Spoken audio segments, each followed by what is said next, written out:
जो पहलगाम में घटना घटी उसमें हमारे घर के 2 सदस्य ने जान गुमाई है। उसके साथ पहलगाम में 26 लोगों ने भी जान गुमाई है। और ये हमें अभी पता चला कि पाकिस्तान के साथ और भारत की मैच है, तो पाकिस्तान के साथ कोई भी जात का व्यवहार होना ही नहीं चाहिए। आज कल या भविष्य में कोई भी जात का व्यवहार होना ही नहीं चाहिए, क्योंकि वो आतंकी देश है।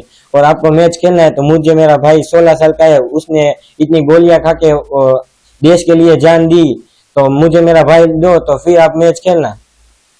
मैच खेली जा रही है तो आप क्या करेंगे उसके लिए? ऑपरेशन सिंदूर ये सब हुआ था और अभी मैच खेली जाएगी, क्या है? ऑपरेशन सिंदूर नाम के जो मोदी जी ने जो मिशन चलाया था उसमें पाकिस्तान पे हमला किया गया था और कई इंडिया के आर्मी मैन भी शहीद हुए। तो ये अब मैच खेलने जा रहे हैं, तो वो तो पाकिस्तान के साथ जो हमला किया था ऑपरेशन सिंधु नाम का, वो तो व्यर्थ ही गया हुआ। क्या करेंगे पाकिस्तान के साथ, क्या करना?